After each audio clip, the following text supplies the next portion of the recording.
Hello everybody, let's exit to port.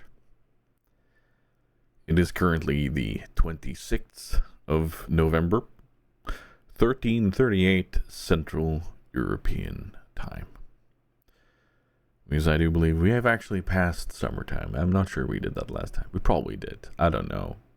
Time is a social construct and is fake.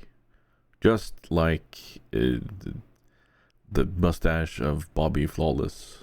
What do you have to say to those allegations, Grumbles? What? How dare you, sir? Fake mustache? In order to wear something like that in public, I'd have to be very, very drunk indeed. Good morning. He said it. Good morning. Good to have you here, Grumbles. How you doing? I'm doing good, thank you, Tiger. Good vibes, everyone. Good vibes indeed.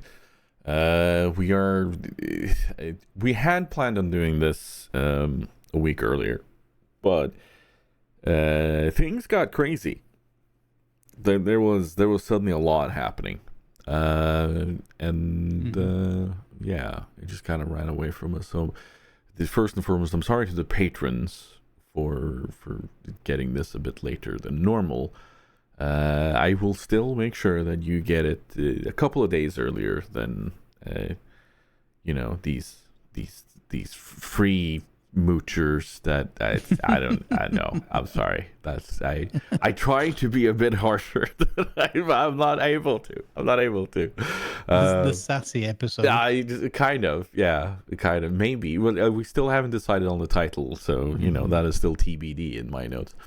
But seriously, thank you to our patrons who have pledged $2 a month or equivalent to keep this show running. Thank you so much for choosing to do that. And if anyone else wants to do that, you can do that at patreon.com/exit2port. Exit to port written in normal letters, no fancy numbers or digits or anything else. It's just exit to port, straightforward. $2 a month, and you will help keep the lights on, or the server hosting at least. So yeah, thank you so much to those who do that. You will be mentioned in a bit later. But without further ado, there are more topics at hand. Well, actually, there are fewer topics at hand because we've fully scratched some of them.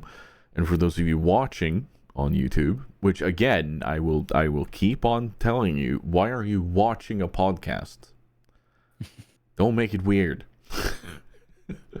You will see the topics in front of you. And you will see that some of the topic genres have dropped out. Only for this episode. It's like, if we don't really have anything significant to talk about in those, then we won't. We'll try to rein ourselves in once in a while. Isn't that true? It's been alleged, yeah. Yeah. Even though we have a terrible and horrible tendency to not do that, but it's fine. It's fine. We're gonna jump straight into our recently played games, and because we have a few there, and unlike most of our episodes, because I feel like I'm very often the one sitting a bit more on the fence during recently played games, because you have way broader range and you do more stuff on your channel than I do, and you get more offers from the Keymailer and so on than I do. But for once, I think I've jumped into more games than you have this recent. We could, of course, mention Satisfactory, which is an ongoing project, but we're not going to do that. Also, we need to get you in on the multiplayer server together with me and Stats. Anyway, we're going to start with a game that I've been wanting to play for a long time. However, I've opted out of jumping in on it until now, because I haven't had a group to explore it with. I haven't had people to play it together with, and I'm always so hesitant to jump into a middle of a session because people have explored ahead of me, and I'll get stuff spoiled, or I'll just be kind of a you know, you're just kind of ditzying on along behind people and just being there for moral support. And it's Enshrouded, and it's such a beautiful world. There's so much to see and do, and there's adventures to be had. And it's yeah, they're kind of taking the way that Icarus did, in the shape of when it started out, it got some mediocre reviews and returns from the audience, but now when they're picking up the updates and giving us more and more, it seems to be becoming a way more expansive world, and people seem to be enjoying it more. So yeah, no, the adventures in Enshrouded together with the Sunday group now is very, very nice. And you've played Enshrouded quite a bit more than me. What's your initial take on Enshrouded, like, and how has it developed?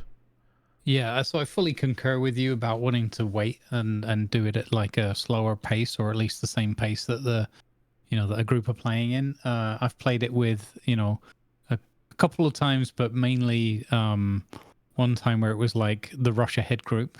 Not gonna throw anybody under the bus, but we all know who Arcade is. I mean, we all know who we're talking about. It's there's so much to enjoy, and even just to stop and take a breath and just enjoy the scenery. And they added a dynamic sort of weather system into it now. Oh yeah. And like really done in detail. For example, when it's raining, the little puddles that appear on the ground, but only like sporadically, as you'd kind of naturally expect things to be, where there's a little divot in the floor system and things like that. So it's quite incredible, and I'm very impressed with how the level of detail they go to from their artwork and their animations and things. It's very, very good. But yeah, just really starting to being able to immerse myself more into the world and try and get a bit of a handle on some of the lore, which can still be a bit difficult sometimes, because when you're playing in a group, there's a tendency more to like, oh, here's a piece of text, well, let's not read that and move on, kind of thing, so that we can keep up with the group. But I'm overall enjoying it and trying to learn more about the leveling system and how to make my magical powers strong enough to be a decent support. But I'm enjoying trying out being like a bit of a healer stroke fire wizard, and having everyone else kind of do or a lot of the group doing like melee and stuff like that suits me quite well. Looking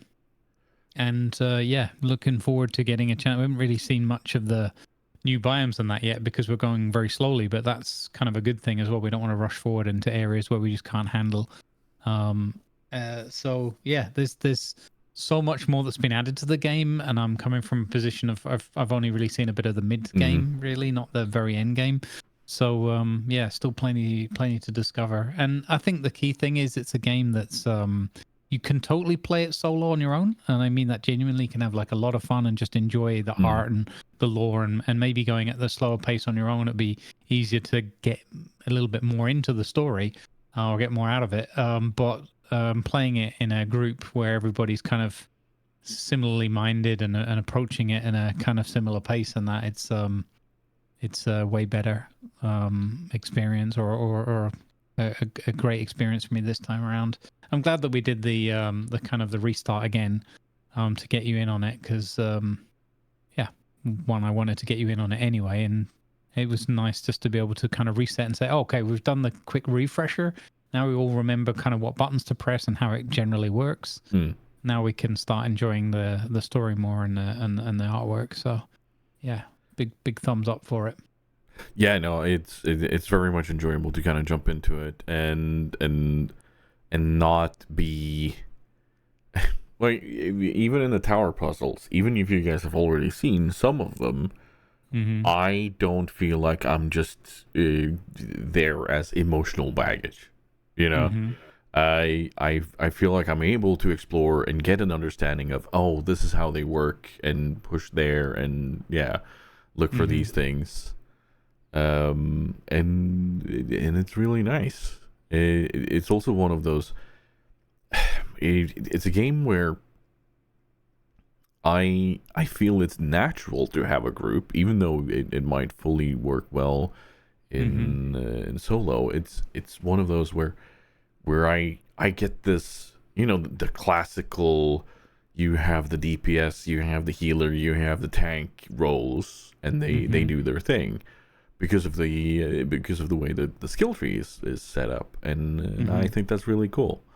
And and being able to revisit my love for rogue kind of characters with the stabbing and just going haywire on DPS is something that I haven't properly done since World of Warcraft, and I love it. And as such, I can confirm that having a healer in the group is very nice. Because I have a tendency to pick up aggro from the tank, and I'm squishy because I don't carry a shield. So yeah, I can confirm I very much enjoy the fact that you're a healer, and that it works, and that it's good. But I'm very much looking forward to going forward with that, because they recently added in a few more biomes. And I know there's another big update incoming too, so we shouldn't be running out of content on that anytime soon. No. But I will say I'd rather be playing Conquest and Cataclysm every Sunday, but that's that's just me. So yeah, Enshrouded and Doc, being the sweetheart that he is, of course, he set up the server for us. Renting it through service, so yeah, and which is perfect for the 4 or 5 of us. Seems to work well. But yeah, I'm looking forward to more. Yep. Going into also, it's a pity when Doc can't play because of the his job sometimes takes him on a Sunday, but it's also good that he's so much further in the game overall, I think, than all of us by quite a long way. Yeah. So he doesn't have to have that, like, he's missing out on anything, other than obviously just the fun and the camaraderie of playing through it together. But yeah, very much appreciated that Doc's put that little server together. Seems to be holding up so far. Yeah. Bit of duct tape on it. I have seen some people play it on Twitch, and I know there's some powerful things coming. Like we recently moved into a new place, and that ended up giving us 25 minutes of rested or something.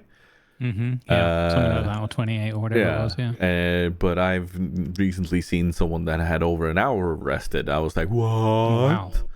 How? So Impressive. yeah, there's plenty to come. I feel so. That's gonna be good. But speaking of other things that are enshrouded in mystery, I've recently been playing I got the joy of being given a key by Microprose and Triassic Games for Sea Power. Sea Power is, and I double checked this with Wargaming before any of you kind of commented, no, but isn't this no, it's not. Stop it. They do not see this as a competitor. Sea Power it's a bit of an odd duck, really, but I think it's going to do well. Because you have the RTS element, like real-time strategy element of saying, okay, this command group, go here, engage them, and so on and so forth. But it's a slower pace because it's Sea Power combat in the missile age. So we're talking Vietnam War is some of the earlier missions. And then you have other missions that brings you to the 80s along the Norwegian coast and so on. So and what it brings together is the real-time strategy of things. It brings in the kind of the simulation part from Cold Waters, where it's fairly realistic, and it's focusing on realistic scenarios, realistic enemies and vehicles. But you also have the ability to take direct control of a ship, for instance, with WASD and steer that around. Oh, right, okay. You still don't have direct weapons control as it would be in World Warships, but you have the arcade steering so far, and it's still in development. And I had one of the devs in chat the day where I was streaming it, and he was talking a bit about the way forward and that they're going to be focusing more on getting more vehicles in both land, sea, and air, and I do believe he mentioned that there was going to be a multiplayer, or that at least they're hoping to be able to get a multiplayer together, and that there's going to be dynamic campaigns. There's going to be many, many, many new things. So far, it's very simple scenarios. No real tutorial except some really long videos by one of their very, very talented and skilled community members. But for someone with ADHD, that didn't vibe well. So there was a lot of skipping in them for me, sadly, which meant I went in fairly blind. But that was actually a lot of fun because I felt the challenge of the missions, and it was like, okay, so this keeps happening. How can I prevent this? And it sent me into the, okay, let's experiment. Let's do some science kind of mode. So Sea Power by Microprose is definitely something to keep an eye on for those of you who like real-time strategy, you like modern era ships, you like like I said, it's a bit of an odd duck to describe. It's so if you were a fan of Cold Waters or World of Warships or real-time strategy, then go check this out. It's definitely going to be a game that is going to be doing more things, and it's going to have elements for people to work on multiple things and kind of try to find their own strategy and their own way of doing things, because I don't think there's just one set way of completing these scenarios. Cool. And it's going to be very interesting to see how they solve stuff for like logistics and anything like that when these dynamic campaigns come around. Have you looked at Sea Power? No, I haven't, but I know we've got some of my mods, Disco and Viper, are all over it. Looking forward to it. There's a few community members. It's I don't do as many things that are sort of modern era. I'm more of a sort of World War II and prior oriented person with my war games, but it doesn't mean I'm averse to it. I might have a look at it at some point, but I'm glad to hear you're enthusiastic about it. I'll try and catch some of your content when you play it. It's it has the ability to make your own scenarios too, and it has mod support. So there's definitely going to be more coming in, and there's going to be a lot of community stuff coming for it too, I think. So this might be very interesting. And I think you will definitely enjoy the part of it that's talking about the subs and how they work. So so yeah, it's I think you might enjoy it. Cool. But something I do know you enjoy, that definitely gets you all hyped and excited every single time you jump into it, is Foxhole. Yes. What's new in Foxhole since last time you played? So they have a current update called Infantry Update, and it's part of their naval warfare kind of big umbrella. Wait, hold on. Update. Infantry Update, naval warfare. Well, okay, so they have like their major releases or whatever that generally have a theme, and the last big one was naval.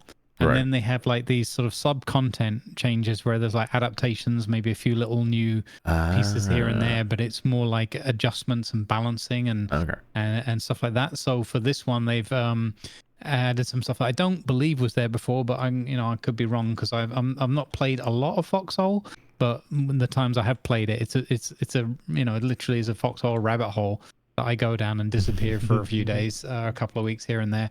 So it's a sort of a pseudo mashup of like World War One, World War Two, and a bit steampunky around the edges, set in a in another world, another universe, whatever, but very grounded in like reality.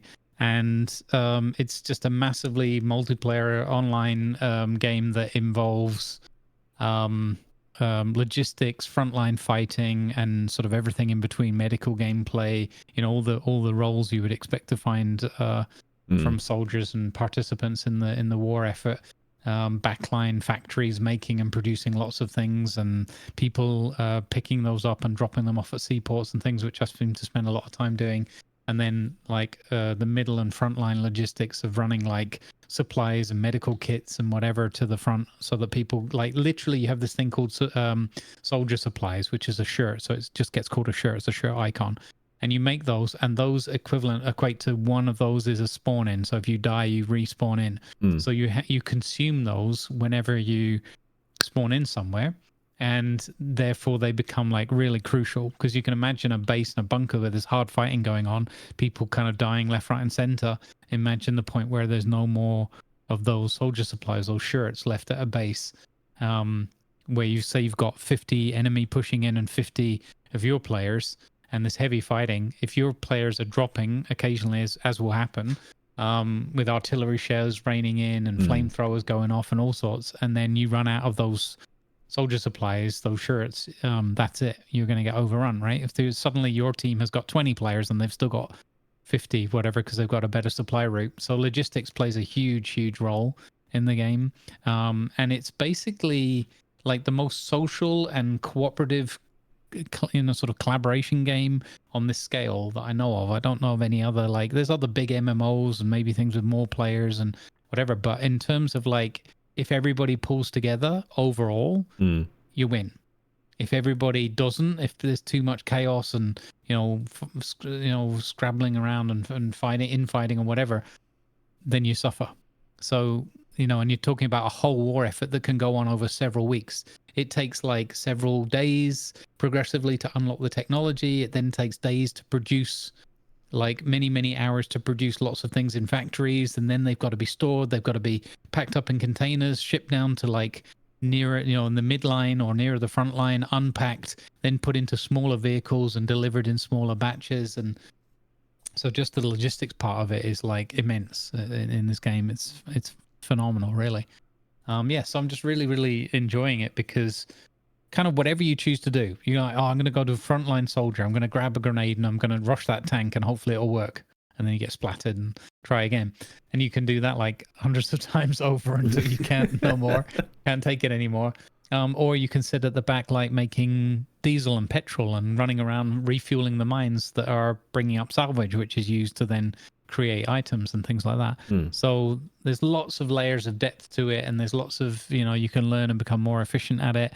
You can take make more risky plays, like rushing in behind. You can do partisan, where you go behind the enemy lines, try and disrupt their logistics, try and blow up their bases, destroy pipelines, whatever. And so it's kind of got a bit of everything. Like, or you can be a frontline medic. They have, so some of the new stuff is they included new elements for the medics to do, like taking there are some new you can create like a hospital room within your bunker. So if you built a bunker facility, you can make some of that dedicated to being a hospital or medical rooms, and you can go out and pick people up on the battlefield and bring them back, and either they're like healable and you can get them back in the fight, which is great, or you can, but they're like critically wounded. I think it's CWS, critically wounded soldier, and you put those into like a hospital or a medical tent, something like that. And then once you've submitted them into it, that's not the player anymore. It's just like the avatar of them before they actually fully died. Essentially, they become a resource and they start generating soldier shirts. For every one critically wounded soldier that you put in a medical tent over an amount of time, I don't know if it's an hour or whatever the timer is, it creates 4 shirts, and then you can put those back in the bunker. So even in really tough situations, even being just a medic, if you don't want to do like pew pew, but just rushing out there, getting the bodies and walking them back on your shoulder, or putting them in a small ambulance vehicle that you can build as well. You drive a bunch of those back to a medical tent or a hospital, put them in, and you can regenerate then shirts from them more than you lost.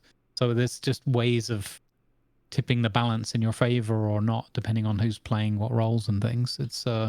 It's pretty impressive, pretty in depth like that. I don't know why, but I'm sitting here thinking logistics, and all I can imagine is the freaking belts from Satisfactory. It's like, why not just run belts? And it's like, no, wrong game.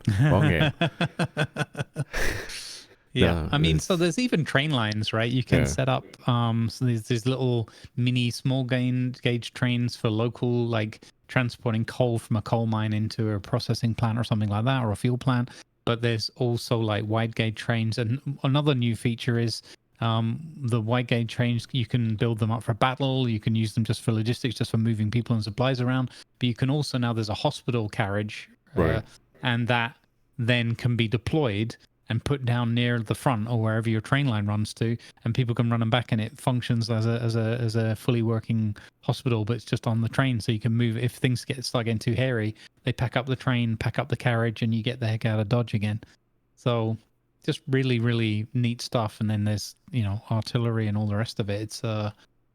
It's quite the game. And the more you collaborate, even if you're playing solo, but the more you just help people, or like there's lots of different chat categories. So you're like text chat, and the voice chat is also really good in this. They use Vivox, but they use it really well. They have like a more expensive license or whatever. And you have squad chat for the squad that you're in, if you're in one, and then you have local chat, and both of them are pretty good quality. Squad chat is actually slightly better, which is good.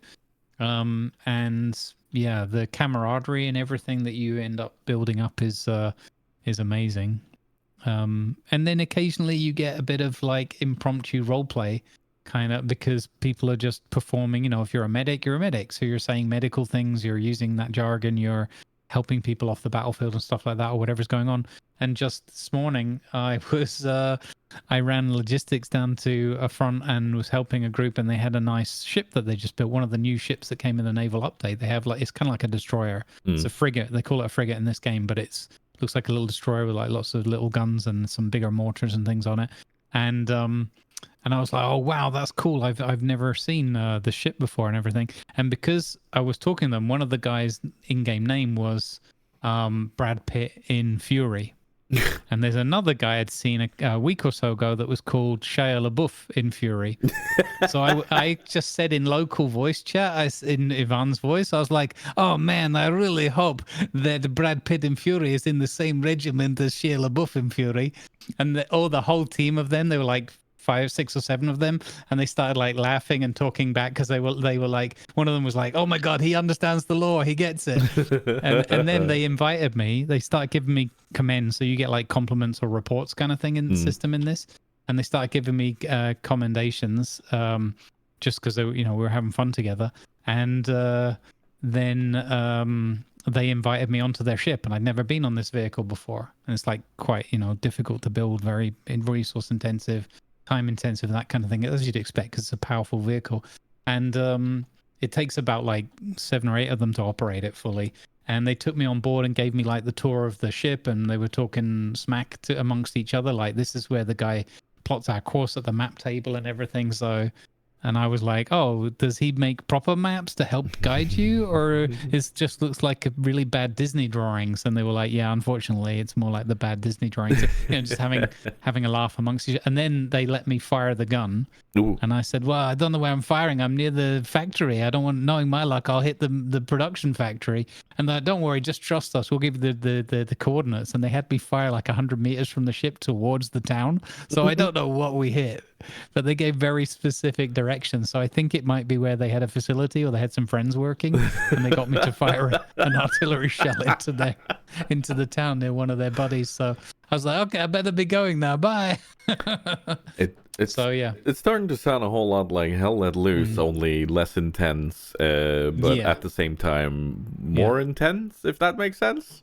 Yeah, when you're in the fighting, it gets pretty intense because you zone in a little bit and you Hmm.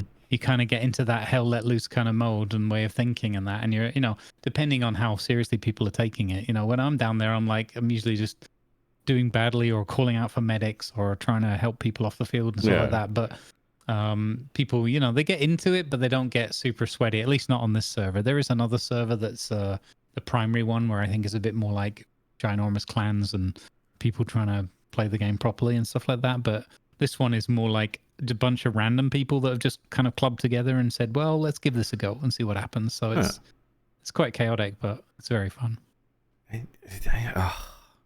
I hope people don't take it too seriously. I've seen some talk of it, and there's I know there's people clipping things from people streaming it so that they can get intel. I'm like, dudes, yeah, just enjoy there's the a bit game. of that, but like, it's the internet. It's just don't do anything that gives you an unfair advantage, and I'm all cool with it, But it's people can't help it, it's like those pesky stream snipers we get on Fridays. yeah. But no, I quickly reacted. So there's a secure map and a streamer mode and I got a thing where I have a hotkey that puts a picture up like Wing puts his face on the map in Hell Let Loose. It's that you have to do that kind of thing because even though they probably have all the intel they need and way more than I could offer them, at the end of the day, you don't want to be the one that's like, oh, well, that's how they were able to attack that town because Grumples kept showing them the map kind of thing. So it doesn't bother me too much. It's a bit fiddly because sometimes the double hotkey thing doesn't always work. So, or rather, you can bring the map up and then you can press escape to close it. And obviously, it's not mapped to that key. So maybe I have to. I don't know if I can map two different keys to the pictures or something. But so at the moment, the only thing that's a bit frustrating is I psychologically I use the tactical map less because I don't want to make the mistake. Yeah. And then the other thing is when I do use it, because sometimes you just have to. You have to know, like, can I even deliver a truck to this area? It's too dangerous. So you have a look, and then it doesn't. If I press escape or whatever, or sometimes even the right button, it doesn't get rid of the iron sunflower curtain that I have covering the map. So people like spend 5 minutes looking at the sunflowers before they get bored and start writing in chat. You're not showing us what's going on. I'm like, oh, sorry. But that's just the cost of playing it and wanting to be safe, I think it's going to be pretty easy to do something in OBS where it's more like as long as you hold this button, then show this as a source. Yeah. I think possibly. that should be possible instead of click on and off. Yeah. Whatever. Doesn't matter. It's I think what I might do is I made a Stream Deck button to turn the sunflower curtain on and off. And I think what I might do is I might just map it so that and then only ever press that button and bring the map up rather than using the keyboard. Yeah, that way it should always be in sync. I think that's what I'm going to do going forwards because at the moment I just have it for turning the OBS source on and off. But I think if I change it to just be mapped to that keystroke, that'll work better. Yeah, I think so. There are plenty of options out there. And apparently there are very eager people that want us to use them. Yeah. To be fair as well, I will add that whilst there's like good practice and whatever and being careful as a streamer, which makes sense because there's literally like hundreds and hundreds of people on either side, right? So you don't want to be inadvertently sort of spoiling people's fun by accident. So nobody's been like sweaty about it. It's not like people have been coming in going screaming like that. It's just been like, oh, it would be good if you use the secure map or be careful not to show your mini map when you're driving and stuff like that. And I'm like, oh yeah, I just hadn't really thought about it because I was like, well, it's such minimal information and it's so real time. How could that help people? But I suppose if I drive for 5 minutes through a town and they're thinking about possibly attacking that town, then during the course of that 5 minutes, they've been able to get a sketch of or a video clip or whatever of everything that's in that town, all the facilities. And, I would just feel like a dummy if I was the one giving all that information away. So it was pretty easy to to solve. We just put a nice picture of Robert over the by Mims's picture of Robert over the mini map, and we're good to go. And then I forgot to turn it off when I play other games. And people are like, why is there a random picture of Robert in the corner of the screen? I'm like, shut up. No, there isn't. What are you talking about? It's fine. Nothing to see. Yeah. This isn't a remnant of anything else. Shut up. It's fine. So yeah, big naval update and other things have come to Foxhole. Anything else that's coming to Foxhole? One thing is, it's really, really good for like a playing with viewers, playing with your community type thing, because it's so massively multiplayer. It's none of this like, oh, we've got the 4 people in our squad kind of thing. It's like, oh, jump in, because almost always, I don't really know of a circumstance other than like server maintenance where people wouldn't be able to jump in and play. So if you want to like play along as a community member, it's the easiest thing in the world. And we've got lots of people who've played before or whatever, and they're like, oh, just coincidentally asking for a friend, like, what server are you playing on? What group, what faction are you part of? Things like that. And then we've got the usual suspects. We've got a little a group with Damien and a mixture of his and my community, and it's just really cool. And if you just want to do the chill out, like we've got Gamel, for example, he just doesn't come in the voice chat and that very rarely, but he goes off to one side. He loves doing the facilities, making little factories, he makes toys, as he calls them. So he'll make us like little tanks or something, or mortar trucks, and he'll be like, I made you these. There's 3 of them. Have fun. Don't blow them all up at once.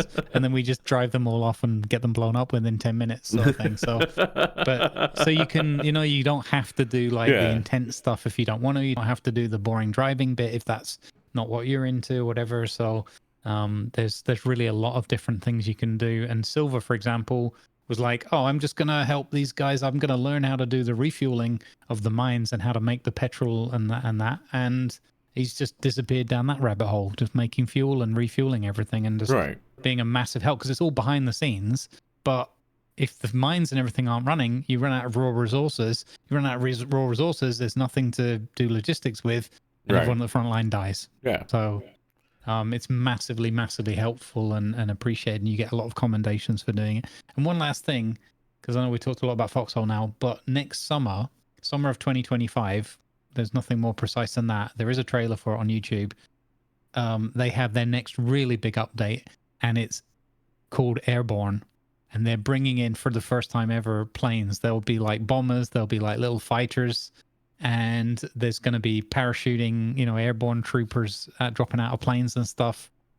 That's going to be just amazing, I imagine. It's going to be complete chaos, because bringing in the air dimension to this, it's gonna be like, wait, what do you mean they're attacking right over there behind our lines or whatever? So I'm sure that's going to be really expensive to set up, and I'm sure it's going to end up in a lot of people dropping into well defended areas that just get blown up by minefields and stuff. But I'm super excited about that. That's why I wanted to pick this one up and have another go now, to kind of refresh my memory. So watch out for Airborne update next summer. So that was the answer to my question, what is up next for Foxhole? Yeah, okay, good. And you already answered why should people pick up Foxhole by answering that before answering what's up next for Foxhole. So, yeah. I have no segue suddenly. I was all at sea. Yeah. I'm not picking up on that. No, stop it. Don't try to amend things after having ruined all my segues. What? Dang it. I threw him such a good... It was an underarm throw, and he still fluffed it. No. I actively refuse. There's a difference. Strike 3. Yeah. And that's just not cricket. Because it's baseball. Yeah. Okay. So these Foxhole servers that are up and running constantly. Is this something that is professionally hosted by the devs or the game itself, or is this hosted by others? No, this is hosted by the devs. There's no community or private servers as such. And it seems to work really well in terms of keeping everybody, the population strong. They have the Able server, which is like people think of it or refer to it as like the main server, where the more well organized. I mean, anybody can play on any server, but you kind of on that server, it's kind of good etiquette. You got to like know how to play the game, know a little bit what you're doing. You can still go there to learn, I would imagine, but we played on there very briefly once, and it was a bit like not really snobby, but just a bit like, hurry up, do this. I need that and that, and it didn't suit me so well. Whereas the Charlie server is they have Able, they have Baker, which is more they use that for development, or if they have like a massive influx, like maybe for next summer they'll have this. They'll run like a third server because it's there's so many people playing. And then they have Charlie, and Charlie is known to be like quite well organized and people know what they're doing. But there's a lot more opportunities to learn. There's a bit more relaxed attitude towards it, and it's like let's win, but let's have a lot of fun winning. Is kind of how I would describe it, rather than like you're doing it because you want the glory of having won or whatever, and that kind of attitude. So so you have C for casual, you have B for beta, and then you have A for hardcore. Yeah, exactly, hardcore. So but you can play on any of them, and in fact you can play on you can swap between them as well. You just get one, you pick your faction at the beginning per server. So you could play like one side you could play the Colonials on Able and the Wardens on Charlie. Although why you'd ever want to play Colonials, am I right? Anyway, because they go in cycles. Throwing some shade, even though I barely know the other side that well. Yeah, so you could do that, but typically people stick to like one side or the other because then you get no feeling of like cheating or knowing too much meta and stuff like that. There's like everything from like solo players to really big regiments. And there's one called Easy Company, and they're often advertising on here and saying like, look, we're training new people up. If you want a beginner or veteran or returning player, it doesn't matter. If you want to come along and learn the game with us and see how we do it, send them whispers in the game and hook up with them and stuff. And yeah, like I said, I've just been hitting like, we're a very small little regiment, but we've got a few in the squad. And if there's no one online, it doesn't matter. You can still do whatever you want to do, really. And yeah. Because it goes in cycles. Yeah, exactly. Okay. So they have like a war. So this is war 119. Some of them, I think the longest one went like 40 to 50 days or something.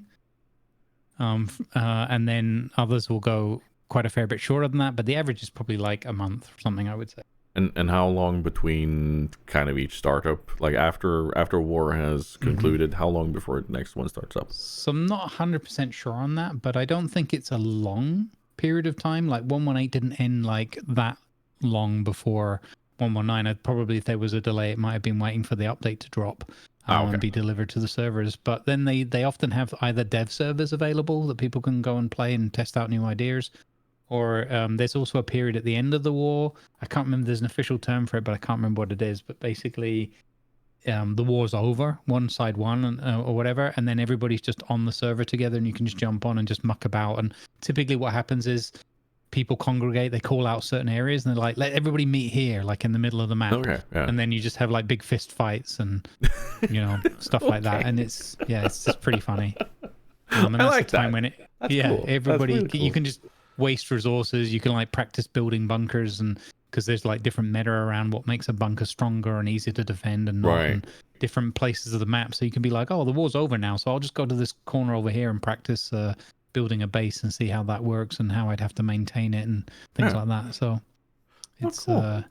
I was quite surprised with that other thing. We did go through that one. So it's like, everybody's going down to this hex now because the war's over, and we just have like a big punch up. So there you go. There you go, everybody. If you want to punch up somebody after a war, play Foxhole. That has to be a unique sentence. That's What do we do to celebrate the war? We go and have a punch up. Let's go punch our friends and enemies. That's fun. I don't know what to say. I love it. That's how simple it is. You did mention some new ships, and I gather we're going to see more of that soon. But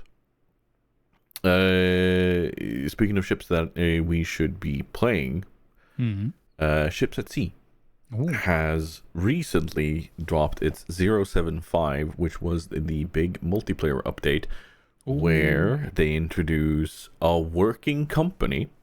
Now, it's no Foxhole when it comes to how many people can play together, because it's 4 people in the session. But each person can have their own company. So you can have up to 4 companies in the same session, and people can do that. But me and Statsbloke tested it out yesterday. And you can have multiple of the same type of boat. So, for instance, there's one boat they're called Röster, and it can be set up as either a fuel boat where you have an external fuel tank for it, or as light freight where you're able to carry medium packages around the world, or as a ship to carry smolt, which is baby salmon. Okay. And you can take that then to the salmon farms you set up, and which means you could literally have one person doing one job in the same type of boat as another one that goes around and delivers packages and kind of keep working on these missions together, keep working on getting money up. But it would also allow people to have 4 different setups of fishing boats, for instance. You want to go out fish halibut. You want to go fish catfish or wolffish, as we call it, and just have your own little input on the world. Still very much in early access, but comparatively to how it was when we started, because me and Stats tried it out then too. In the start, it had multiplayer, but it was more like you coexist in the world. You weren't able to even have people on your own boat. Like they were unable to interact with your boat. You're now able to be on the same boat together. Cool. And there is a crew size on these boats. So I think, for instance, for the smaller one, the earliest ones, you can be up to max 2. But then it escalates up to having up to 4 people on your boat. And pretty soon, point 8 update will be coming, which will give even bigger boats, like the tier 3 stuff. So you have tier 1, tier 2, and tier 3 will be coming. So tier 1 is like the more simple, the tiny fishing boats, or with an outboard engine and that kind of stuff. Very simple delivery kind of stuff. Tier 2, slightly bigger, slightly quicker, slightly more stuff, slightly more fancy electronics and such that can catch fire. You may think I'm facetious with that, but I'm not. There is a literal... There are skills that you can learn that helps you put out fires quicker, and you need to upgrade your boat a certain amount of times to reduce that chance of fire. Oh, okay. Yeah, and that's just going to keep getting more and more complex on higher tier boats. So I'm looking forward to playing more of this, but already I can say that this is a super chill game. Like, a lot of these sim games, like Farming Simulator, the Grocery Store Simulator, all of these kind of weird sim games, Construction Simulator, they all have had their amount of, for the lack of a better term, action in them.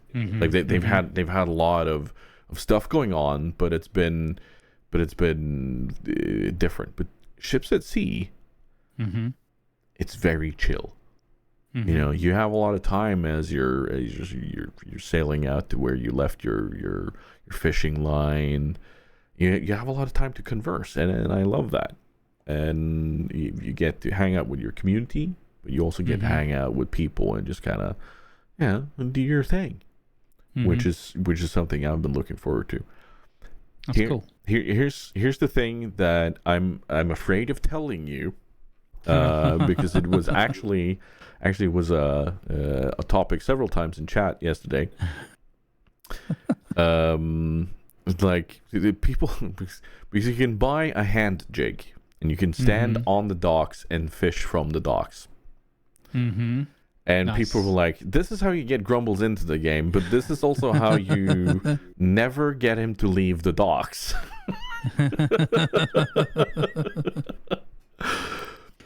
Grumbles were going, what?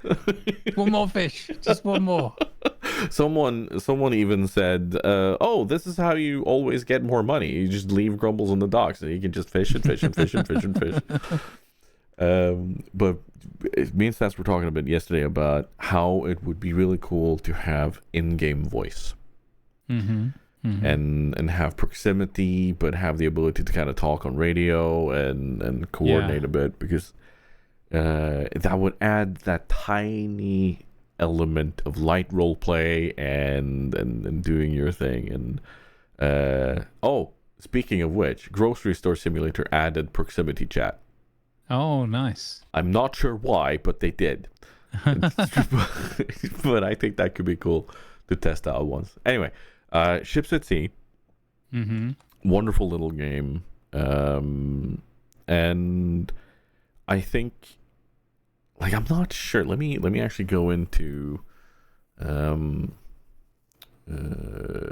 Steam here, if they have any roadmap for 0.8. Another thing that will be coming to the multiplayer is, of course, game speed, so that you can set how quickly the day is passed, so you don't have to actually sit there for several hours just to wait for the nets and fishing lines to soak long enough. Right, yeah. I can't sadly see a roadmap for 0.8, but that's when larger fishing boats, larger freight boats, and larger service boats will be coming. Nice. And yeah, no, it's come a long way since the start. It's come a long way. And I'm very excited, and I hope you'll jump in on it together with me and Stats one day. Yeah, I'm pretty sure I will. It's I already intrigued when I first saw it, and with the multiplayer for sure, yeah. And yeah, I agree with you fully though. If you can get the proximity chat, that would be the ultimate. Maybe I'll poke the devs and be like, hey, so here's a request. I'm not sure how they do it, but that could actually be really cool, because you have a handheld radio that you can use, but it's only to kind of get towed back to port. Right. But it's still very much early access, still very much in progress, so it's going to be worth keeping our eye on. That's but I'm excited. I think this is gonna be one of those kind of chill, really cool, let's just have a chill evening together with the community and friends. Yeah. But speaking of games that will let you have an evening together with the community and friends, I was lucky enough to be given a key by Giant Software for Farming Simulator 25. And this after Stats had reached out to them, got a key, and was talking, without naming names, he was talking about the people that he had done a community server with, and I was in chat, and I was like, hi, are you talking about us? And it turns out one of the devs was there. Well, like one of the Giants devs was in chat and talking, and he was like, hey, yo, let me hit you up. Let's talk. And then it was like, yep. And then suddenly I had a key. Nice. And I don't think I've ever seen more hype for a simulator game. Not even Microsoft Flight Sim has this kind of hype build up around it when it launches. if you ever saw the stand that they had at Gamescom for Farming Sim and how much they were hyping up Farming Sim 25 and how much video and how much money they spend on sponsorships to get this game out there, there is so much hype for this game. Why? It's a farming sim. I love it to bits, but I'm still like, what? You know? Yeah. So when are we gonna play it, Grumbles? Because you have it too. Yeah, I got it a little bit maybe in the second wave or something, but the goodly folks at Reverb reached out and were like, blah blah blah farming sim, and I was like, blah blah blah, give me a key. And they're like, oh yeah, okay, sure. So yeah, it was one of those no strings attached or whatever.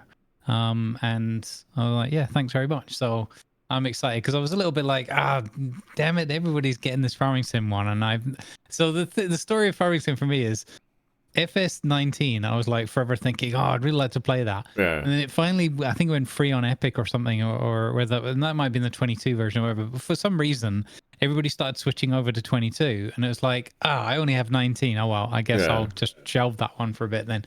And then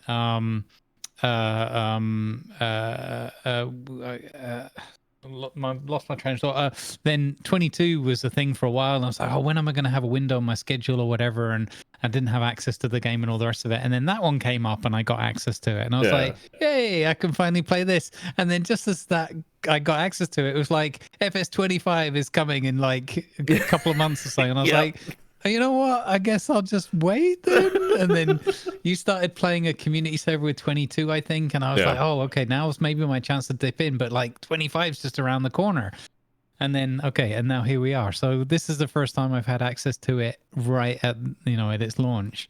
So, yeah, gotta see how that works out schedule wise. But now it's really just a question of looking for, having a minute or two where we can jump that one. But I fully intend to jump into it like in this first month, this time around. It would be really cool to have like a tiny cooperative light role play kind of game together with you and stats and maybe another. But Farming Sim has more slots than just 4. I'm not sure how many, but they have more slots than just 4. And I think that could be really cool to kind of at least have 3 or 4 of us jump in on it and play and look at it, because this would be fairly fresh for me too. I played 22, and like you mentioned, we had the community server and had a lot of fun with that. But 25 is going to be completely new for me. From what I understand, however, they've not. It's not been a complete rework of the entire world and all the systems and such. But so if you've played 22, it's going to be fairly familiar and fairly straightforward. But they have made some content updates and some updates to certain things and made it look a bit prettier. So I'm very excited to try it and maybe get into the addiction to farming sim again. Because it's one of those games that is oddly addictive. You know? Yeah. Because you sit down, you start doing the task, you get the task done, you get the instant reward, and then it's like you can see the path forward to more and higher rewards, better tractors, and so on. And then you're planning crop rotations and everything. It's like, how did this happen? Yeah, I want a game like that, or a mod or a DLC or something. I want that, but I want it all with like 1950s stuff or something, back in the day, this was how. So it's not, I have nothing against all the modern stuff. It seems pretty cool, and I think it's got all that kind of like the logistics part of Foxhole that I really enjoy. I think it's kind of like that on a smaller scale, obviously, but the whole like bring this thing over here, fetch this thing, get this other piece of equipment, now you do that thing in this order, and then eventually you might have a harvest and that kind of thing. It looks pretty cool. And I've seen a little bit of, I think Burke was playing it and they were skipping the time forward when they they wanted to get to the harvest season or something because they only had like a day or two to play it together. I know that Gassie's got quite addicted to it as well. So yeah, I've tried to not watch too much of it so that I don't spoil it for myself. But yeah, it looks pretty cool. I quite like the idea that here as well. There was a bit where Cringer he had a plot of land and he had to kind of develop it, like flatten it all out and find where the buildings were going to go and all. So it looks like that's like I don't know if that's more than was in the previous version. I got a feeling that was one of their kind of newer features or something, although they enhanced it.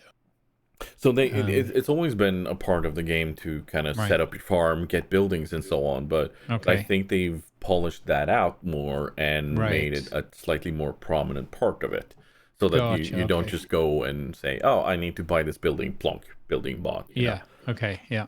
But but that was part of 22, but not as big.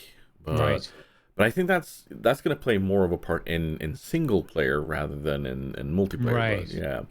But I'm not sure. I haven't really jumped in on that part. I was just quite surprised because like Cringer's like in first person, he's like, yeah, this is my farm. And it's like maybe I should have built it here and not on the edge of this hill or whatever. And I was like, what is this? You've just got like this horrible plot of land. This is not a farm. What are you talking about? And then it kind of dawned on me. It was like, oh, if you build this up like piece by piece, and then you get to walk around it afterwards, more than, like you said, rather than it just being like that top-down map or whatever. Yeah. That actually looks like it would be kind of good fun. That reminds me, did we completely lose sight on Ranch Simulator? We never got around to playing it, but that was another one we were going to have a go at sure. Yeah. I think we're going to have to pick up looking at that at some point. Yeah. But yeah. It's a farming simulator. Keep your eyes on some of the channels. We might see some shenanigans kind of content coming from that. Oh, okay. Oh, neat. So then if Grumbles wants to be a feature in that, then that would of course be more than welcome. Me and shenanigans? I don't do shenanigans. You would never. You would never. All right, moving on from games on the horizon to something else that is near and dear to our heart. Content creation. And I think we've touched a tiny bit on this before as a topic, but more general, that a lot of streamers and content creators will, for a long time, just kind of mainline their content as and have that as their only income source. But I think for a lot of content creators, it's important to start branching out, finding new ways of creating income, creating a source of not only revenue, but also development, personal and professional development. I've recently had an idea for what I want to do to keep on diversifying my income. Hopefully, like, I don't know if it's gonna get to that, but that would be really cool if I got to that point. But also as part of my development of what new skill can I learn, what new thing can I add to my resume, so that the day that I need to show off my skills to someone, they'll go, oh, but within these years that you were streaming, there's a gap in your CV, right? Like, no, there isn't. These are the skills that I learned, and this is what I chose to do. And I've so for a long time I've had an idea for a cookie clicker clone kind of game. Are you familiar with Cookie Clicker? No. The premise of Cookie Clicker is simple. It's a browser-based game. You click the cookie, and that then gives you a cookie. When you get enough cookies, you can spend those cookies to have auto clickers, to get to hire grandmas. Grandmas will then bake more cookies for you automatically, and so on and so forth. So it's simply just you click something and then you start adding a value. It's a super simple premise, and the only like the cost of things will go up exponentially, and there's achievements, there's unlocks, there's the stuff to kind of add to it, so that instead of you gaining 1 per click, you gain 100 per click, and so on and so forth. Okay. So the idea I had for my cookie clicker clone was life in IT. The ticket clicker clone, or the ticket clicker. Because there's another kind of cookie clicker clone game out there that was based on Breaking Bad. Right. They added a second mechanic. So in Cookie Clicker, you kick the in Cookie Clicker. This is really hard to say. In Cookie Clicker, you click the cookie to make a cookie, which is your source of, like, it's your revenue. It's your credits. Right. In Clicking Bad, which was the Breaking Bad clicker game, you first need to make meth and then sell it. Right. And it added in more of a diverse thing where you need to balance, because if you made too much of said virtual drugs, then that would alert the DEA, and you could get raided and lose part of that those surpluses. So you needed to find a good balance between making and selling. But if you sold too much, then that could alert the IRS, and they could come and see some of your assets that you could use to make, and so on and so forth. So I had an idea to kind of combine this with life in IT. So first, you would click to register a ticket. And then you would click a different part to solve said ticket. So one would be the interaction with the customer, the interaction with managers, whatever, to create something that would allow you to solve it, and the solving would be what gave you more money. Okay. With the money, you could hire an intern. And then that intern could then be an automatic source of, it will create X amount of tickets, but it would cost money per tick or something. Like, you kind of see the way forward here, where there's a balance to hold, and then there could be random events that, manager goes on holiday, everyone is super effective suddenly. For some strange reason. This is not at all about lived life. No, why would you say such a thing? Oddly specific example, Tiger, shut up. So you would kind of go up that way. My new idea, however, because the first idea would be like, you can branch that out to go from being a browser game to being on the phone, and then people could watch ads to get bonuses, and that would be the basic kind of passive income from it. I want to expand on that idea, however. Right. I want to learn to make a Stardew Valley clone type of game.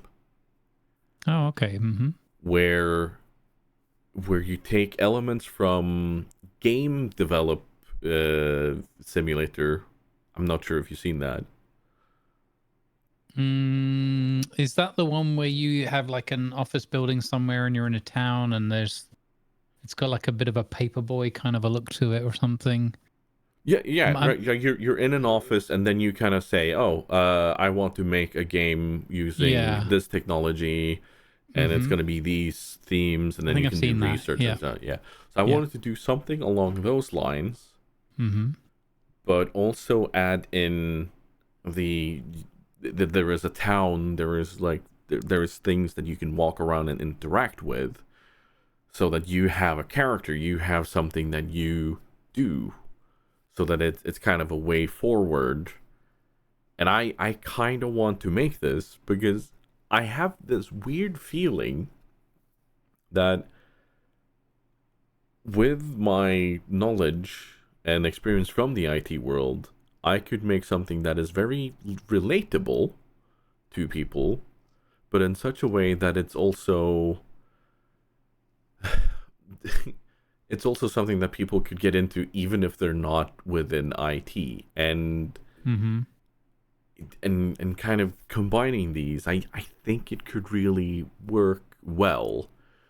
And I still have the idea that, oh yeah, letting people watch ads or something could just be passive income, or allowing people to like, we're talking proper microtransactions here. Like we're talking like €1 for a bonus of something, or like just proper microtransactions could be an option. But I'm not sure. Like there's a ton of options of how to monetize it, but the fact is, I want to learn to do this.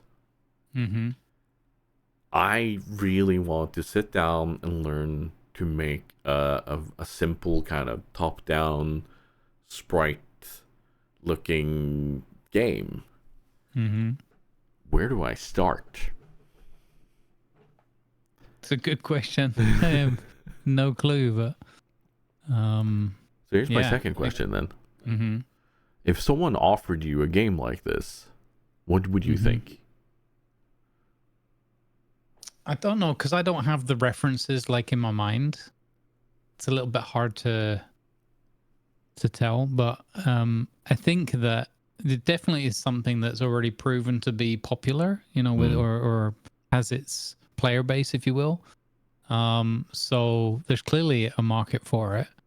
I don't know how big it is, how diverse it is, what kind of themes that they would like, but you're also talking about another game that's, to sort of thematically base it on, that's incredibly popular. One that I haven't played, but I mean, apart largely because I'm afraid of it, because my life would disappear. But I know that it's very, very popular. So yeah, I mean, there's no reason in theory why it wouldn't work, but there's always that unknown factor of what people kind of latch onto and what they don't. But it sounds like something that could work.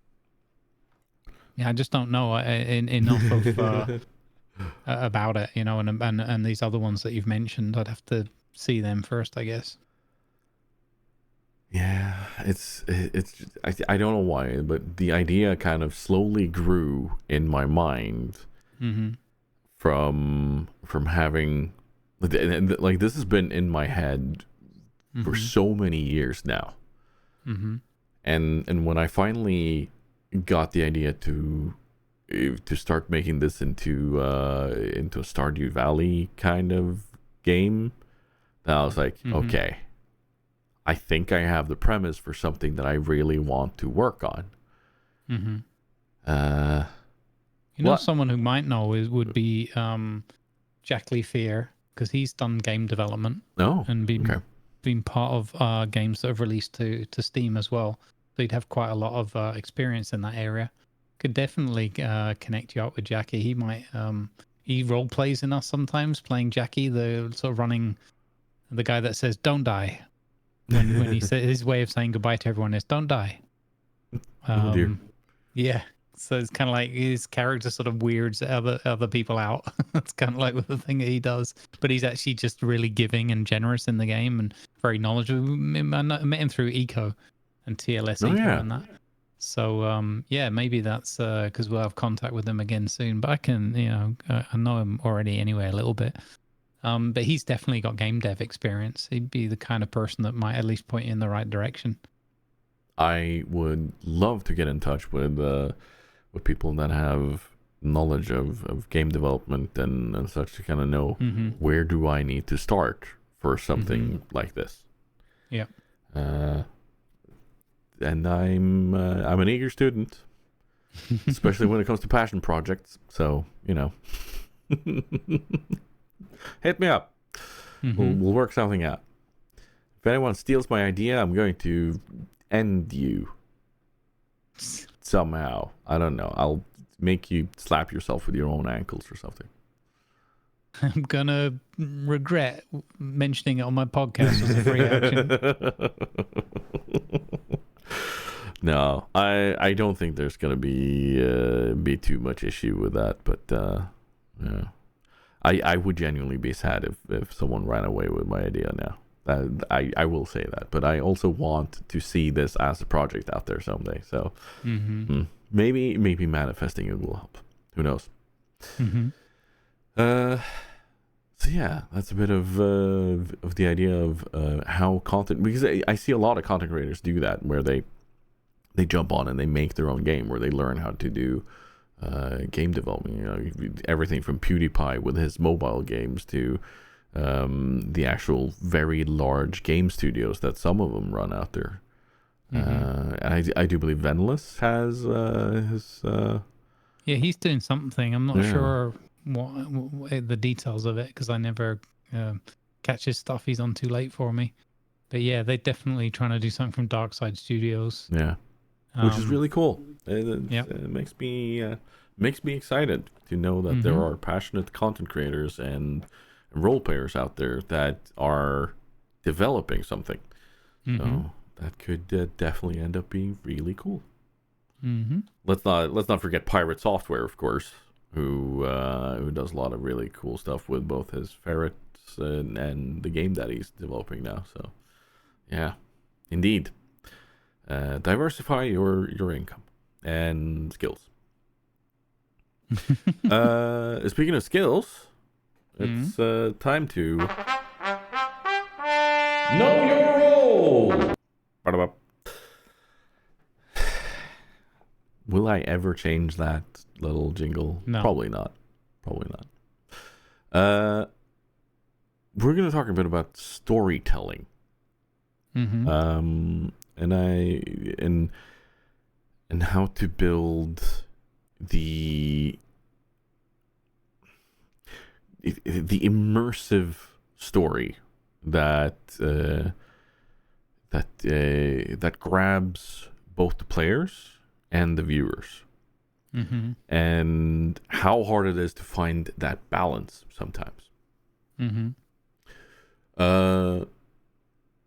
Something that I know a lot of other storytellers, handlers, DMs, whatever you want to call them, do, and I do, is in a one-on-one intense situation, no matter how lethal or dangerous or non-lethal or not really going to be a problem kind of fight, it's then the focus on the smaller actions and giving them their own spotlight, as opposed to just running with "you miss." I guess because here's the thing. Here's where the hard balance comes in. How do you make it so that an interaction is interesting and captivating enough, both for players and potential viewers? Because not everybody's going to sit there in a position of telling the story to viewers. Like, where do you find a balance between when does this need to be snappy and intense and just kind of next roll, you know? Or when do you embellish? When do you tell the cinematic story? And how do you involve the players in it? You know? Conquest and Cataclysm Party recently had a fight with a basilisk, where the fight itself, it was never going to be a threat to you guys as such. Well, not big threat, but the fact that there is a story to play out, there is kind of building the intensity of the fight, leads to at least to kind of show the need for these cinematic moments. So if someone misses, because I guess that's kind of where the intensity of the fight builds up. Like, you build up how scary this enemy potentially is, and that even a miss could mean, oh snap, you are going to get your head bitten off. Now, I've just revealed that this was never going to happen in this fight, but still, you guys didn't know that at the time. How do you balance it? How would you balance, like, the need for this? Like, where's the threshold for your sake, Rumbles? I think it's kind of a tricky one. I think it's like it's a little bit about, I think, the flow of how the session is going, and I guess a little bit in the storyteller's mind, like what are the consequences? What is this going to lead on to? So, and with like leaning more into having more detail and more sort of the cinematic aspect of it. If something has a broader an impact to a broader context, even if it's not something that's immediate, but it's somewhere down the line. So in this case of this one, well, we were completely new to this world. We were new to this particular sort of biome or this area that we were in. This was a new creature to us, maybe with some similarities to something we might vaguely recollect, but overall, it's not something that we're really familiar with. So I think that a little bit more detail kind of made sense in the overall context. It's sort of setting the scene. And I guess it's just like as you described it, it's finding that balance between, okay, but this is also kind of nothing in this is ever really if something in this would be like a throwaway kind of a fight, then it would be more of a point of order just that we sort of gloss over, and there probably wouldn't be many rolls or that kind of thing. It would just be like, there were a couple of bandits on the road, but you took care of them pretty easily. They didn't really stand a chance. They didn't have anything to really go against you on, that kind of thing.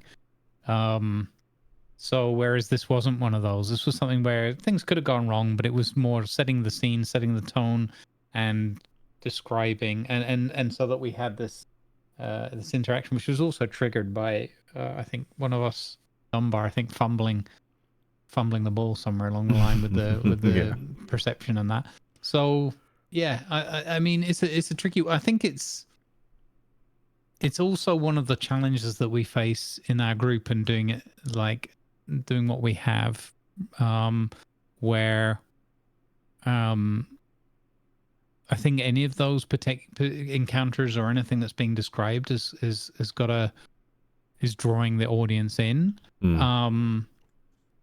However, it's finding that balance between drawing the broader audience in and making sure that the pace, the flow of the session is still, the right pace that you want, and which and that can be faster and slower depending on what the story segment and what's going on around us.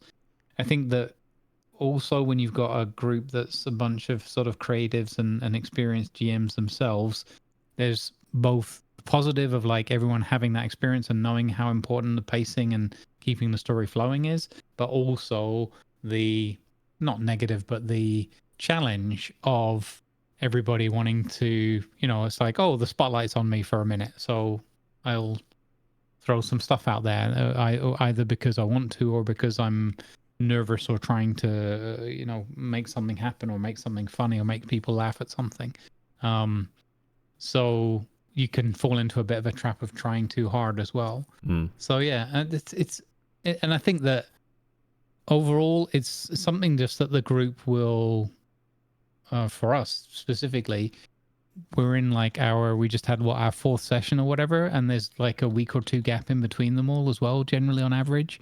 So I think it's also important to recognize that we're not going to get it all right first time around or whatever. So yeah, I think that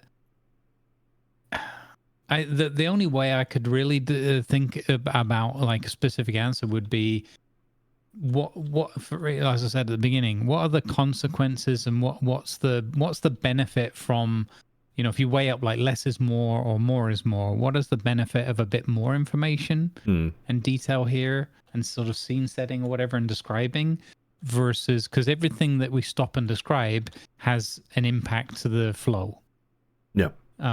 Because that's just the nature of it. So is it more that we should lean towards keeping the flow going and moving things along, or is it beneficial for whatever reason to hang on here for a moment and describe something in a bit more detail?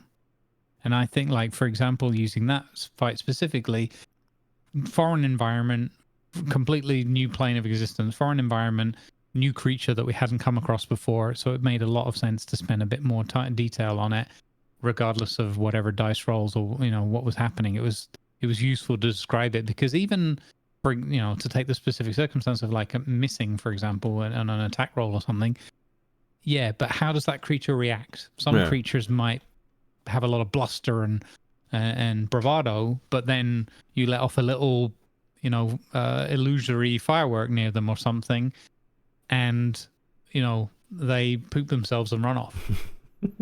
But then maybe they're like sand people and they come back in larger numbers, you know? So yes, I think there was an element to that, because I think there was also the risk of like even if we'd missed, well, maybe that we'd attracted the attention, depending on what it was that missed with it. If it was a big explosive spell with a lot of noise around it, like a shatter spell or something like that, or thunderclap or whatever, maybe you missed. But two of the other basilisks over in the corner stopped grazing, looked your way and went, oh, maybe there's a meal over there. Nom nom nom. Yeah. So yeah, I think it's a hard one, and I think you could only really do it kind of encounter by encounter. In terms of planning for it, as I said, I would look at, if I'm weighing up more detail, which slowing the pace down of the session or the flow of the session, and do I really want to get to this other place first or more? And that's kind of how I would weigh it up in my mind. But yeah, it's such a hard thing to balance as a storyteller, and I think especially when you're in front of a live studio audience, so to speak, it brings that pressure even more, because then it's even more the kind of balance between what is good storytelling and cinematography, for the lack of a better word, and what is good gameplay. I would often say that the gameplay more than anything else in this sort of group is of course the role play, the interactions, the stuff that we get to do. But to get the reaction and the understanding of, like you said, new creature, like how does it, because some people say a miss is a miss, but often you forget about the idea that, oh, something can have armor, something can have a resistance or so on, so that you actually hit it, but there's no actual effect on your target. And that will then make people go, how do I approach this then? And I think that's often where a lot of the helpful metagaming from the storyteller comes in. Like how do you get your players to understand the difficulty and potential threat of said creature without just flipping to a page and going, yeah, this is what you're meeting. And then people can read and do that, you know? Yep. It's that sort of thing. So I always struggle with that, but I think, like, if you guys were to come up against one of these basilisks again at some point, it wouldn't be those same sort of cinematic descriptions of each and every part of the combat. It wouldn't, because it would be then, oh shit, we've met this one before. Now you understand more that, okay, hitting it with this will impact it, but it won't have an effect, you know. So it's kind of like that. And it's a weird balance. It's always a weird balance. And but then again, you have the other side of the coin. How would people feel if it was being rushed through? You know, and then later meet a basilisk and have that happen and be like, well, hold on, I hit him. No, no, you didn't. And then you would have to have that kind of moment there, and rather make it a rules moment as opposed to a story moment. It's not easy being a storyteller, okay? I think, but there's a good point there, and it's something that I had sort of adapted to over time. With, you don't want to just like, you know, it's not a basilisk. Next time it's 3 basilisks or whatever, right? I prefer the nuance of like, oh, you stumble into a cave that is, you know, to get out of a sandstorm that's rushing by and really hurting you and your caravan. Unfortunately for you, 3 basilisks have also taken up residence to get out of the sandstorm. 2 of them look like the basilisks you fought not but a week ago. One of them, however, has got strange, like, you know, this single red horn coming out of the left side of its head or whatever. You know, just, you can mix it up a little bit and just make like a, you know, like an alpha of it or whatever, you know. So you can do things like that, and then you can go back in the direction of like, well, this one's harder to hit and has these different behaviors or whatever. So again, it's all about, you know, or you can say, hang on, the flow of them getting through this encounter, having the cave resting overnight, and then moving on the next day, that's going to be more beneficial and more the enjoyable cinematic that I want to get to, rather than spending a few extra minutes describing. So then you make it like, oh, it's 3 basilisks. Yeah. You know, and you don't really go into the nuance and the detail, or even just it's 3 basilisks. But by now you've fought basilisks 4 times recently. So you're very, very comfortable and competent in how to deal with these things. You know what their strengths are. You know how they behave. Yeah. You're able to defeat them pretty easily. You know, maybe you just do a roll for like anyone took any injuries, that kind of thing. But generally you just kind of breeze through the encounter. So I don't know. It's not something that I would necessarily say I get right all the time at all, but it's something that I've adapted over time so that because I wanted desperately to, at first it was like, oh, we have to roll through everything. And then I realized over time, actually, it's way better for the flow and for the storytelling overall and for the group if you, and again, it also depends, if you pay attention to like that overall thread and weaving the story, but also making sure that you're giving them enough time, like giving the agency to your players too, because sometimes I've done sessions while I was learning and sort of trying different angles where it's like, oh, this was like an hour of me describing things and they didn't really get to do anything. Now, granted, they might have won like those 2 encounters really easily, but maybe if I'd have stopped for one of them and not the other one, then they would have got a chance to like roll some dice and flex their muscles a little bit and talk about how their characters were behaving and that, you know. But, you know, I think also you've got a good situation here, as I had with my group, the latterly, where they're so good and they understand and they know the GM side of things as well, that you're making conversations and things happening without the storyteller having to describe everything. You know, there's no such thing as like just boring downtime or like a moment of silence where we're like, oh, what do we do now while we wait for the next scene, kind of thing. So, yeah. Yeah, no, it's always a weird balance. And then you have the counter of it is letting people, like the others that are part of it, actually kind of enjoy some of the storytelling too. Like they get the time to think about what is going to be my approach since I see this, and not just kind of, oh, it's the next roll, next person, and then you have no real time to think about, oh shit, what do I want to do? And you don't really get to enjoy your character, because I've been in those situations. That was kind of frustrating too, but it's it's a weird balance. It's always a weird balance when it comes to these things, and and the building of a scene, no matter if it's combat or not, is it's always, I feel like it's one of those things that would either make or break a DM or a storyteller or handler, or all depending on what system you are in. Are you able to build the scene in a way where your players feel like, I can now go out and say, I want to do this, as opposed to, what can I do? Yep. That, of course, also helps with having veteran players, by all means. So, yeah.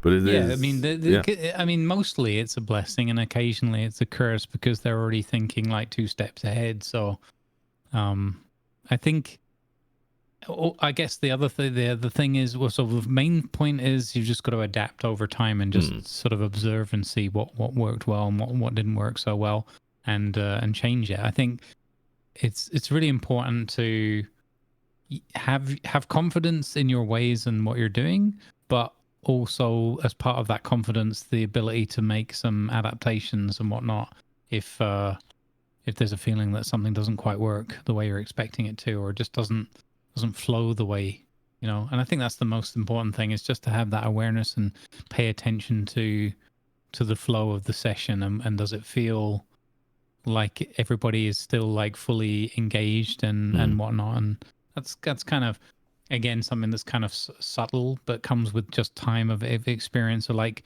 we know each other like fairly well as a group by now, but we're still getting to know each other fully, and we've not done this kind of role playing together.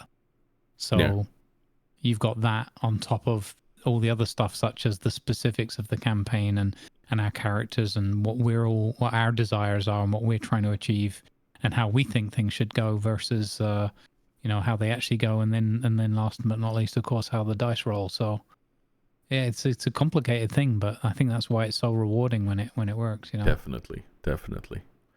And I hear that from other players, or other people stepping into role playing for the first time, and like the reward of, oh, my action had this impact. Oh, interesting. Like I know we talked about a few episodes ago regarding Deborah Ann Wall introducing D&D to what's his name? John Barenthal. Yeah. And like I just love that way of introducing. And if you haven't seen that, go look that up, or listen to the episode where we talk about that. The episode. I'll fix that in post. I won't, but it's fine. Anyway. I want to hear from our community, if there are any role players out there. What is your preferred way of having a DM, or if you are a DM, what is your preferred way of kind of balancing that? How do you find that balance? How do you look for that? Do you base it off of how intense the combat is? Do you base it off something else? So let me hear your thoughts. Let us hear your thoughts. Both on Discord, in YouTube comments, and wherever that may be. But speaking of those, we're going to move on to community contributions, because we had some, mostly from one person who is very invested in us. Mari is very, very, very invested in this podcast for some strange reason. I don't know why. But she commented on our last episode where we talked a bit about artwork and such that we would want to have for Conquest and Cataclysm. She says, I am looking forward to Mimswork and any other original artwork that will give even more character to your characters and campaign. And I guess we've already kind of had our first fan artwork in the shape of the party being made in the World of Warcraft engine by Dominica, which was actually a really cool picture. We got to show that off in the episode that we did on Sunday, and we have it in our Discord group, and it's actually very cool. It's actually very cool. So thank you so much to Dominica for that. But Mari has a question, and this came through the Discord, and this is her Patreon question. And I want to mention that Patreon supporters will have your question. If you have a question or a comment or anything like that, you are guaranteed to get it into the episode, or if we can't do that, then we will definitely answer it on Patreon for you in an exclusive little thing. But Mari says, the year slowly comes to an end, and I think it's the last episode, since December recording will be going live in January. Nope. This is just going to correct you there so that everybody knows. We record and release the same month. So this is recorded in November and will be released in November. But December is a bit weird because there's usually a lot going on towards the end of December, so we're going to have to do it a bit earlier, and usually just a bit of a year in review. But her question there was, what is your personal game of the year? And that's a big question. I think I know my answer, so I'm going to throw it to you first for some deliberation and pondering. Do you have a game of the year? Like, is there one thing that shines clearly in your mind when you think of this, or? I'm not really, but I'm trying to think of it in terms of what game I played that I had the most fun with. I can see immediately I'm hit with like, well, but there's different kinds of games. So I'm going to exclude like just role playing in a game. I'm going to talk specifically about a game rather than anything else we've done with it, because there's no chance that I want to accidentally give Atlas any kind of award whatsoever. But I think I also don't want to cheat and like say like 5 different things, but I'm trying to think of like definitely. Okay, and it's also, I have to add another caveat. It's not going to be a game that's like come out this year. It's going to be a game we've played this year, right? Yeah, because it's restricting it to just this year would be too. I haven't played that many that came this year, probably. I think the one that I really, really enjoyed. I was able to play through it in quite a concise amount of time because it's a story game, and I was really impressed, like with the detail and the quality of it. It really drew me into the story. Was Detroit Become Human? Oh yeah. I thoroughly enjoyed that game. It was, the audience enjoyed it as well, and without spoiling anything, I have to put that game right up there. It was probably like the single, like, and as an isolated product, one that I've had the most like fun and just a whole surprise of like, oh wow, I didn't people were going, oh, this one's really good, and I was like, yeah, okay. People say that all the time about all games. What they mean is they really enjoy it. It doesn't actually mean that. So, but this game kind of blew me away. It showed me that an interactive story with consequences and like some degree of replayability as well, because of the different ways the story could pan out. It was what level of quality that could be done to, and I was very impressed with how they put that game together. Yeah, I can easily back that up as being a fabulous game. Like there's just so many out there, and a lot of people will probably say Baldur's Gate 3 for them, for last year, for this year, and for many years to come, and I can fully understand that, but that is not my go-to. You're gonna have people say like Legend of Zelda Tears of the Kingdom. There's probably people that are gonna bring up Elden Ring still, and what other titles have we had recently? I know Hades got a lot of good commentary on it, and I do believe they're working on Hades too. But there is one game that really stands out for me when I think about games that I've played this year that really allowed me an insane amount of fun, and it's Satisfactory. Satisfactory came with their full release this year, right? Black Myth Wukong, by the way. Honorable mention to Black Myth Wukong for a lot of people. That is definitely also going to be high up on the list for a lot of people. But for me, Satisfactory, it's been in development for many years, released fully, actually not long ago, and I do believe they got a really cool award at some sort of Game Awards the thing recently, but I'm not sure. I know they did a celebration stream for Coffee Stain Studios for that, and it's well deserved.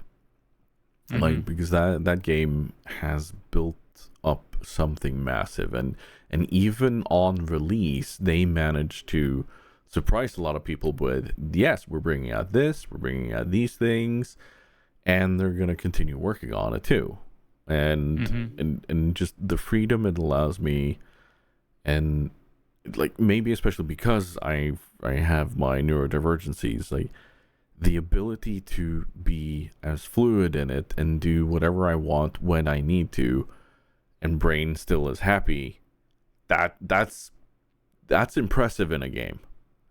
That is very impressive in a game. I will say that. So that is, I think definitely I will be able to say,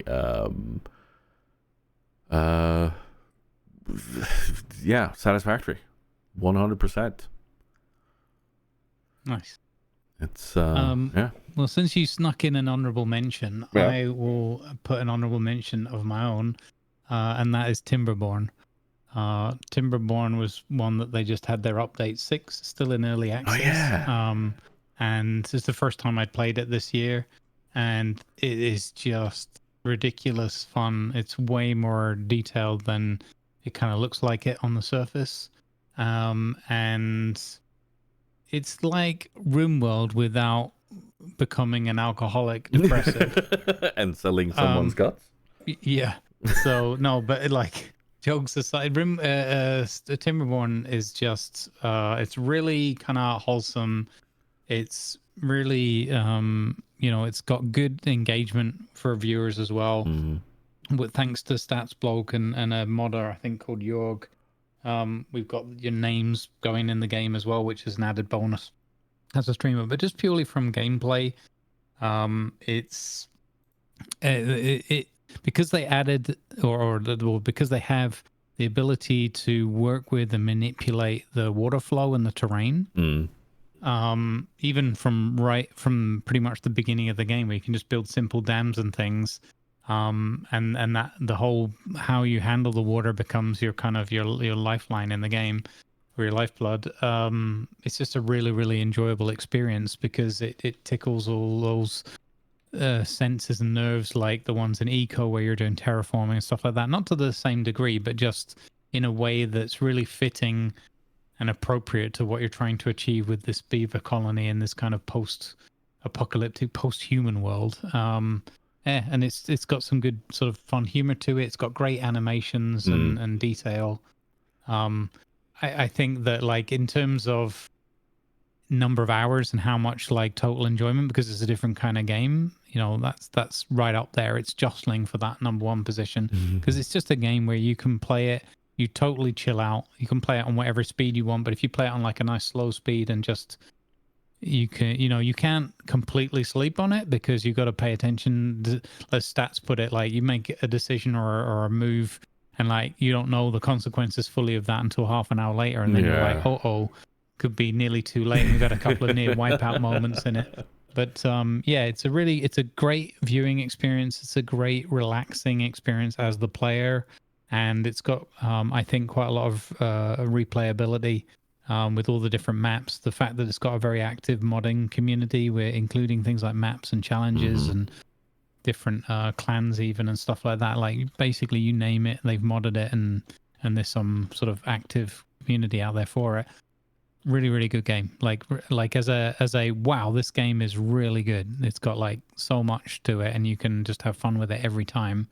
I would definitely put that up there. It's just that Detroit Human was such a well written story and well put together product. The production quality was off the charts good, and you really felt like this is what they all aim for, but you genuinely felt like what you were doing was making a difference, and that's how the story was going. So yeah, that's why I give that such a high rating. I think a lot of people will fully agree with you there, but yeah, we I think we're clearly showing that we're not necessarily those who stay most relevant on games and play as they come out, but we still stay with the games, you know.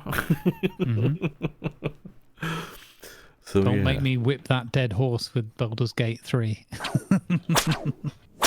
Let's give that a couple of whacks while we're on it. Browser. Yeah.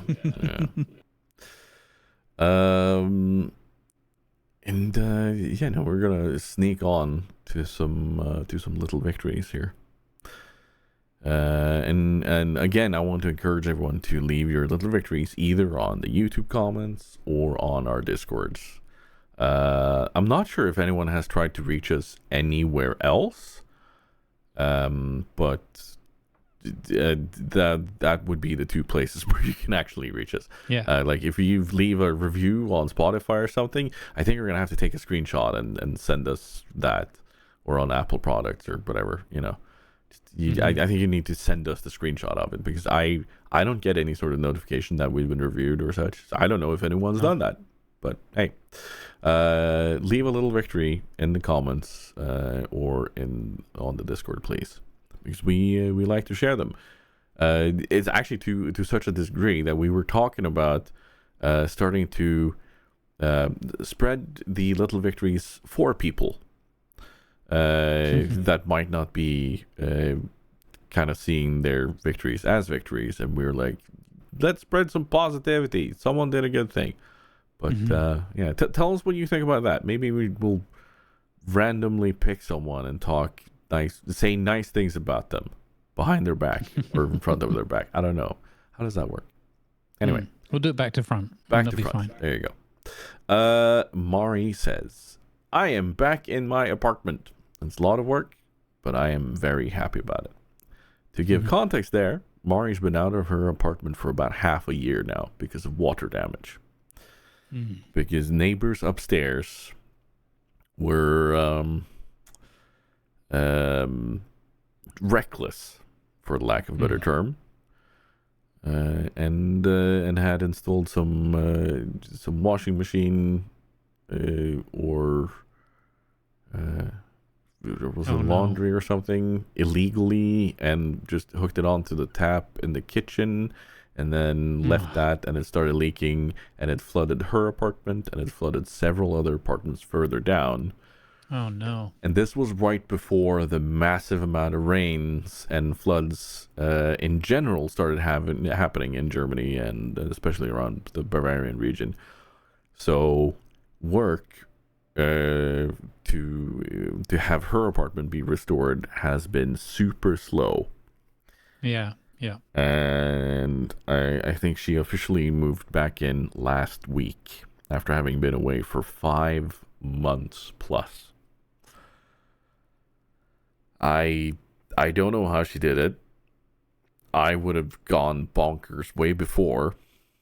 And yeah, it's a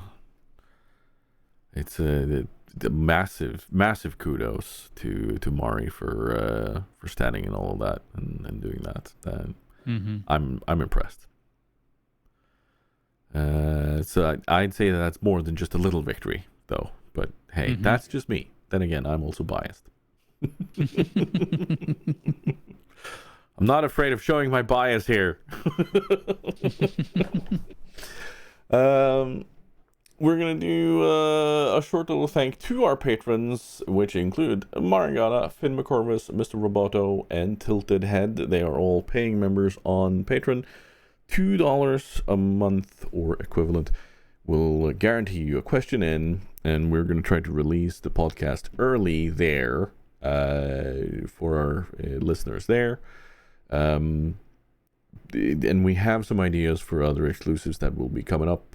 And I actually just thought of maybe we could make like a mug or a coaster or something that we could sell through the Patreon, just as a tiny exclusive little thing.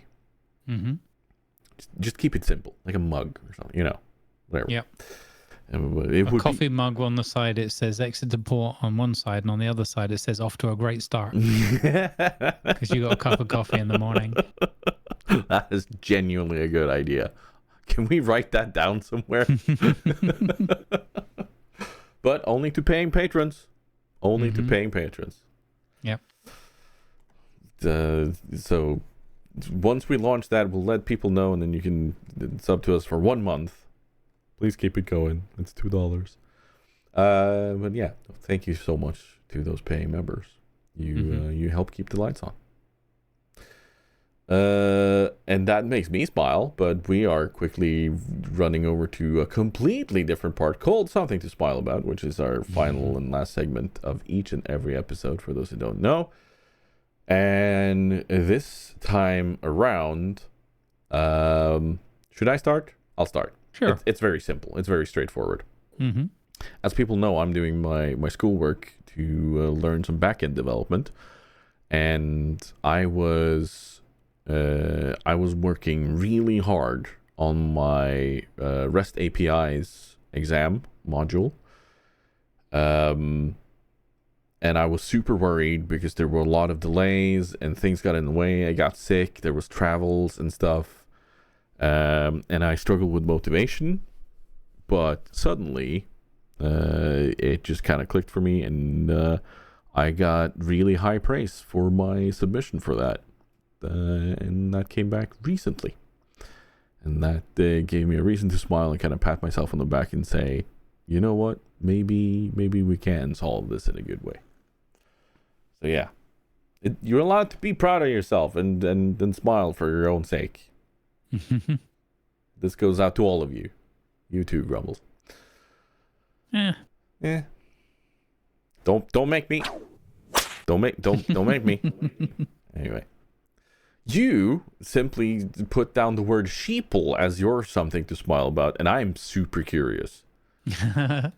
Yeah, so funnily enough, talking about motivation and life and all those things, so I think most people know in and around our community, I try not to go on about it too much, but I do suffer with quite severe moments of sort of depression and questioning myself and existence and stuff like that. And I have done like all my life. So it's just something that's always there. And I have to find like the right kinds of distractions and the right kind of behaviors and not being too down on myself and stuff like that. And one of the things that I was doing for quite a long time, which helped me a lot, was I did a series called Daily Walk for the Win, where we just go out on my daily walks in the area here and take some little pictures of whatever came up while I was out and about. Sunflowers are quite a common occurrence.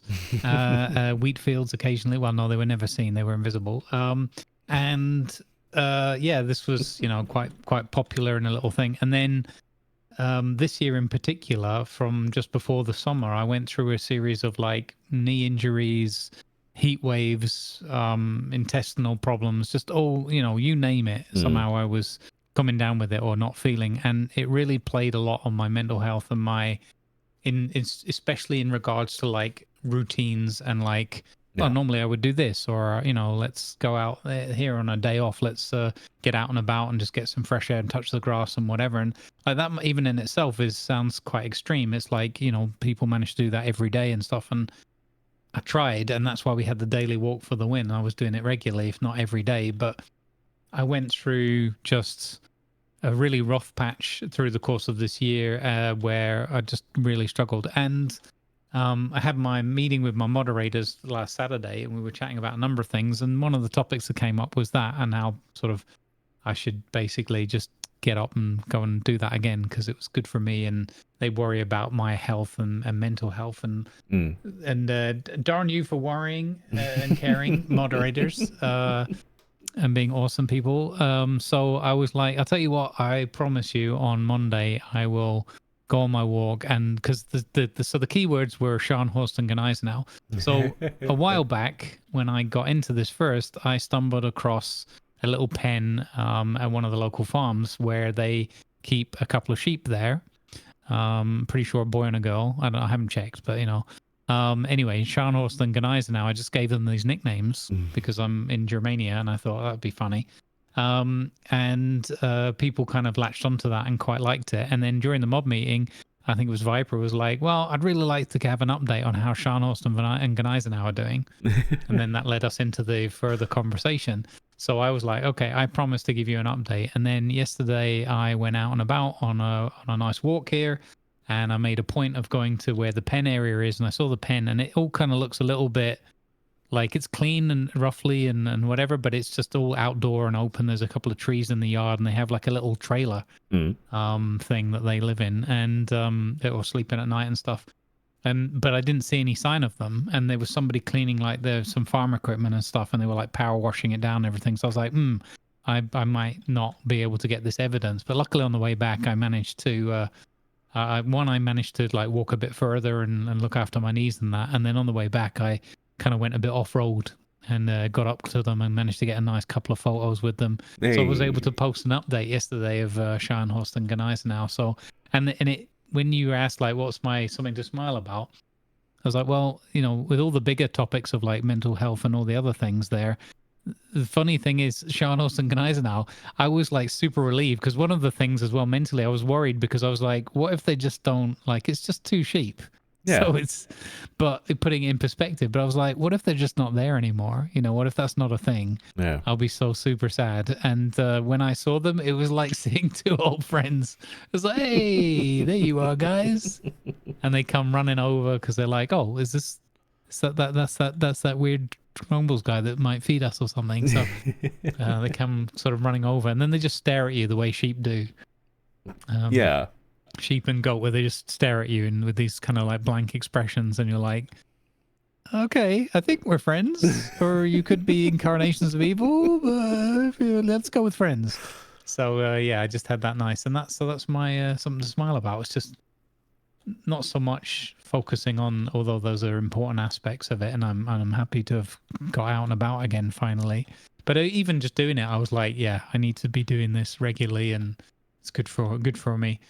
And to be able to share that with some pictures with people as well. So unfortunately the sunflowers weren't looking quite so up and at 'em at this time of the year. It's as strange. We get near to December. Strange that, huh? Yeah. But there were actually some flowers that were still there. Oh wow! In full color. There was an orange flower that was like a dandelion kind of looking thing or whatever, or a buttercup, but it was orange, and I don't know what they are. But I was like, crikey, you are that. There's several of them. I'm like, that is one hardy plant that's still flowering with kind of a bright orange, or a very robust orange at this time of the year. So impressive. Well, kudos, Mother Nature. Yeah. Life finds a way, as a wise man once said. Yes. But yeah, so that's my sheeple. Yeah. Those are my sheeple. Sheep are people too. in some regards, at least. Animals are great, and they give us reason to be alive in several different ways. Mm-hmm. Some are food, some are mental food. And yeah. But speaking of life finding a way, we are going to find a way of ending this podcast. And we're going to say thank you so much for listening in once again to us, two old grumbly men grumbling and rumbling about things that confuse us in this day and age. Not really. I'd say we stay very good on a track of things we know about. Mm-hmm. I say we're good about that. But thank you so much, everyone, for listening in at home. And I'm gonna leave this episode with the word of be as kind to yourself as you are to others. Without further ado, it's a goodbye from me, and a goodbye from Grumbles. Good vibes, everyone. Let's exit the park in the next one. Goodbye.